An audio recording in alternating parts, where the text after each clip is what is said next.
In 2020, we saw the Buffalo Bills offense take the next step as they became a dynamic juggernaut offense. But there's still a couple glaring needs on their offensive unit, and I think most notably was the tight end position.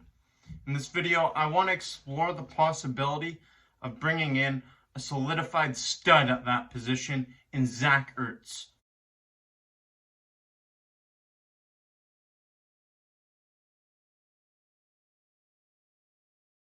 Ertz is 30 years old now, and he's coming off of his worst season in his NFL career, a year that he was plagued by injuries, and he only put up 36 receptions for 335 yards and 1 touchdown in 11 games played. The 3 years prior to this, in 2017, 2018, and 2019, Zach Ertz was named to the Pro Bowl, and he put up massive numbers in those seasons. In those seasons, he put up 278 receptions for 2,903 yards and 22 touchdowns. In 2021, Zach Ertz will carry a cap hit of $12 million. So, in order for the Buffalo Bills to bring him in, GM Brandon Beane is going to have to do some juggling with this roster. Here's a list of players that he can choose to cut or trade to free up some space, and here's exactly how much money he can save. At the end of this video, I'll give you some of my own personal trade offers that I would make if I was Brandon Beane. The Buffalo Bills offense in 2020 was dynamic and it was a force. It was unstoppable. But there was one position we could not count on day in and day out, and that was the tight end position. We had 3 tight ends that really didn't contribute too much. First, we have Tyler Croft, who is set to hit the free agent market, and this year he totaled just 12 receptions for 119 yards and 3 touchdowns. And believe it or not, that was a comeback season for him because he's really been dealing with a lot of injuries in his career. The next guy is Lee Smith.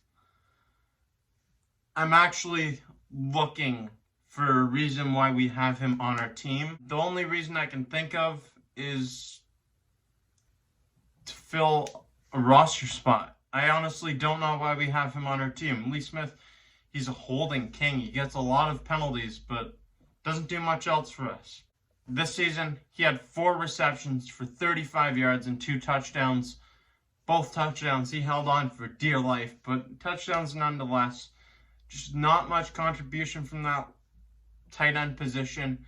And after Lee Smith and Tyler Croft, we have Dawson Knox. Dawson Knox, this is someone with a lot of potential, but he makes catches you wouldn't expect him to make, like unreal catches, and then he follows it up with a drop pass that he should have had.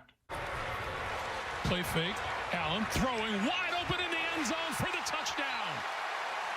I am a big fan of Dawson Knox, and I really think that this guy has a lot of potential. He's still young, but over his first 2 seasons, his production has not been steady, and he's been very inconsistent. He has caught just 52 of 94 targets. 52 of 94. That is not going to cut it in the NFL, and that is not a reliable tight end. Dawson Knox is just 24 years old, and not only do I think he can be a good tight end in the NFL, but I think he can be a great tight end in the NFL. Bringing in a guy like Zach Ertz could help unlock the full potential of Dawson Knox. He can teach him the ins and outs of being a professional tight end in the NFL, and it would really go a long way for the growth and development of Dawson Knox. I haven't given up on Dawson Knox yet, and giving him that mentor could be huge, and it could help move mountains for him. Not only can Ertz play a role as a mentor to Dawson Knox, but he's also a winner. He's won a Super Bowl, and he can produce more than any of those 3 guys I listed off in Tyler Croft, Lee Smith, and Dawson Knox, and probably more than all 3 of them combined. Zach Ertz is a beast, and I really think he's going to regain that form he had back in 2019. He had a down year and dealt with injuries, and Carson Wentz as your quarterback isn't very promising right now. Obviously, that's frustrating as a competitor. And Zach Ertz has won a Super Bowl. something that none of Josh Allen's weapons have accomplished. Stephon Diggs, Cole Beasley, John Brown, you name it, none of these guys have won a Super Bowl. Giving him a Super Bowl caliber tight end, that could go a long way in the growth and development of this offense. Not only does Zach Ertz bring that veteran presence and that winning experience to the Buffalo Bills, but he also brings stability to a tight end position that has not seen stability in years. Name the last great Buffalo Bills tight end. Please. I'm waiting. 3,000 years later. Ertz is a tight end that can take over a game, just like George Kittle, Darren Waller, or Travis Kelce. He's that good and can take over a game, especially when you have Stephon Diggs or Cole Beasley or Gabe Davis. Zach Ertz is going to find his way open. Wentz with play action, drills it, and it's caught by Zach Ertz, and he's in. He's not going to get all the attention because Stephon Diggs is going to be drawing the attention from the defense. The Buffalo Bills offense is just a couple pieces away from being completely unstoppable. And adding a tight end like Zach Ertz could help push this team over the top. I want to examine some potential trade offers that I would make the Philadelphia Eagles and why I would make them if I was Brandon Beane. Something we have to consider is that we have to free up cap space to bring in a guy like Zach Ertz. Zach Ertz, he's got a hefty price tag associated with him. Rightfully so. But we need to find ways to clear up space. Looking at our wide receiver room, we had Gabriel Davis really start to emerge last year. Stephon Diggs, you dig. We all know what he's capable of doing. Cole Beasley, best slot receiver in the NFL.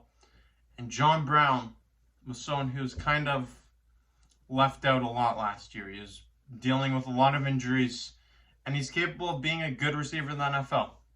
Looking at the Philadelphia Eagles, they need a receiver. They could use another receiver. And swapping John Brown for Zach Ertz could potentially be a good deal that benefits both teams. I don't want to give up John Brown myself. He's one of my favorite players. I've got a John Brown jersey. I've got a John Brown signed helmet. But it would make this team a better team. Adding stability to that tight end position would make that team better and would make this offense unstoppable. You got to free up cap space, and John Brown would clear up $8.5 million. That's a big chunk of money that you can use to bring in Zach Ertz. Or the other option is we make some cuts. Brandon Beane makes some cuts. Here's a list of players that can be cut and what they would save. We can save over $40 million of cap space. And by cutting some of these guys, that would give us the ability to send over a third-round pick. I'd be content with sending a third-round pick to Philadelphia for Zach Ertz. I don't know if they'd accept it, but that's what I'd be comfortable with doing. Personally, I think the John Brown deal might be the way to go. And I hate to say that because I'm a big John Brown fan, but it might be the better route for the Buffalo Bills. By trading John Brown for Zach Ertz, you'd clear up a big chunk of money to bring in Ertz, and you would have to cut less players, and it would also give John Brown a new home. I think it benefits both teams, and I think the Buffalo Bills, like I said, with that tight end, Zach Ertz brings so much stability to that position, this team would be pushed over the top. I would be ecstatic if Brandon Beane made the moves to bring in a tight end like Zach Ertz and bring stability to that position to push this team over the top. Let me know below what you think, though. Thank you for watching this video. I'm your guy, Jake, and until next time.